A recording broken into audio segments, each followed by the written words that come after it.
avec les gens qui sont toujours en train de défendre l'équitation éthologique et les couche-sauteurs, parce que même si c'est devenu un truc commercial, c'est quand même un truc miraculeux qui sauve beaucoup de problèmes de chevaux et qui sauve beaucoup de couples chevaux canadiens. J'ai du mal avec les gens qui critiquent les autres. C'est vrai que et en fait, son côté, sa gestion dans le rond, pour moi, elle est hiérarchique, mais pour moi, elle est presque déjà un peu trop dure. Et surtout, il y a des chevaux qui ça convient, et il y a des chevaux qui ça ne convient pas.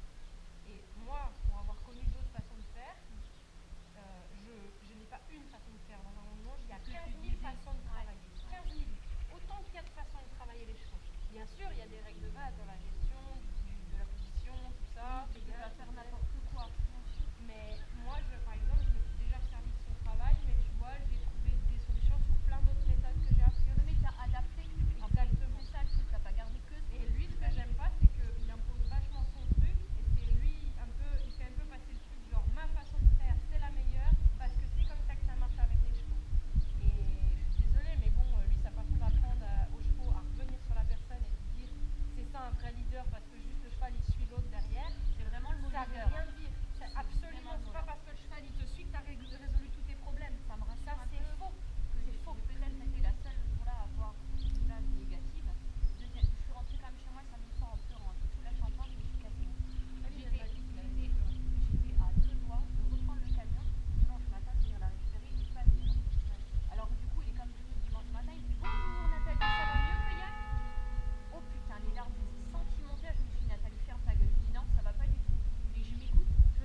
Alors juste, Chloé, un petit détail. Là, tu as fait en ayant la main posée. Si pour l'instant, ça te rassure et ça t'aide de faire comme ça pour rester au contact, c'est bien. Mais après, tu essaies de faire la même chose en n'étant plus la main posée. Juste la main là, prête au cas où à réagir et en le faisant en étant plus loin. Ok? Mais si tu sens que tu as besoin, tu peux poser la main effectivement. Ça te permet de tout de suite gérer le cheval et de rester au contact. Après, c'est aussi pour Oui, avancer par étapes. Oui. C'est pour ça que je te dis qu'après, l'idéal, ce serait quand même que tu arrives à le faire sans le toucher. Allez, augmente. Alors, regarde, juste les yeux. Tu bouges pas, tu bouges juste ton pied. Imaginons que moi je suis toi et que toi t'es le cheval, d'accord? Je postule, dans mon corps, les chevaux qui fonctionnent. Et si je le postule, je peux pas faire. Tu vois, c'est un peu ce que ça fait. Je vais vraiment faire ça, tu postules pas. Moi je vais aller chercher une poterie derrière, excuse-moi. D'accord? Je monte et on se pousse, je vais chercher l'énergie derrière pour la ramener là, derrière pour la ramener là, et seulement après, si le cheval ne bouge pas, pas du tout. Sans toucher, et puis la reculer. Parce que j'ai monté l'énergie qui est derrière moi et que je l'emmène vers lui. Ça vient effectivement le toucher. Si vraiment là, il ne comprenait pas, je peux même changer ma position fixe. C'est compliqué d'être comme ça devant et d'être là. Je vais, alors on peut effectivement taper au sol et d'ailleurs je peux même taper au sol derrière moi, gonfler ma bulle, me aider un peu avec ma main, et ça je peux aussi faire ça. Et je peux aussi faire, mettre mon stick un peu comme ça de biais, et lui dire réponds à la sensation. Là je suis vraiment sûre que réponds à la sensation parce qu'il traînait par exemple. D'accord? Et la fois d'après, quand je vais toucher, paf. J'ai à peine touché, le cheval il a dit ok. Parce que ses muscles se sont contractés une première fois comme j'ai demandé plus fort. Là je le sensibilise à l'action. C'est pour ça que d'ailleurs je trouve ça très débile de désensibiliser les chevaux. Et de parler de désensibilisation. En fait la désensibilisation en soi ça veut rien dire. Oui, mais même moi je l'ai utilisé pendant 1 milliard de siècles. Mais non mais c'est vrai, maintenant je parle d'habituation parce que finalement c'est vrai, on habitue un cheval à lui lancer la corde sur le dos, on l'habitue à aller le toucher partout, on l'habitue à un spray, on l'habitue à un drapeau qui vole, on l'habitue à un sac. Et dans le mot habitué, même si c'est un peu joué sur les mots, désensibiliser et habituer, je suis désolée, habituer c'est quand même plus de circonstances. Désensibiliser c'est enlever la sensibilité. C'est débile d'enlever la sensibilité d'un cheval pour après aller la rechercher. Donc moi je travaille souvent un cheval dans sa sensibilité et je l'aide, comme ce cheval, comme l'autre là-bas, à accepter mieux les choses, à s'habituer à certaines choses. La différence elle est là. Okay? Donc là quand on a un cheval qui ne répond pas à quelque chose, on cherche à le sensibiliser à une action.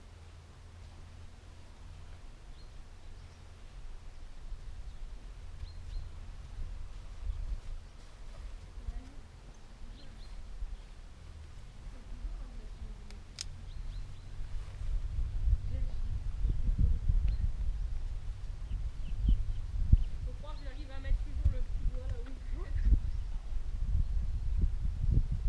Je crois que j'ai jamais fait un stage où personne n'a pleuré. Ah ouais? Pour personne? Je crois que j'ai jamais fait un stage sans faire au moins pleurer une personne. Bah hier, de faire lâcher des choses, hein, pas de... Ouais. Moi, hier, si j'ai eu une personne peut-être un jour pas satisfaite dans mes stages, ça m'est peut-être arrivé une fois. Ah, une fois quand même? Bah ouais, encore, elle a pris des cours avec moi d'ailleurs, si tu la connais. C'était celle qui avait la ponette là, qui était à l'écurie, qui était avant. Avec sa gamine qui faisait de la cordelette avec sa ponette et qu'elle est venue en stage avec moi faire un stage liberté et que la ponette elle faisait rien, elle écoutait rien et en fait la mère elle a un petit peu été cash et dure avec moi dans le débrief du stage. Elle n'a pas été méchante mais j'ai été étonnée qu'un jour elle me rappelle. En fait elle juste voilà, elle finit par se remettre en question. C'est bien ça.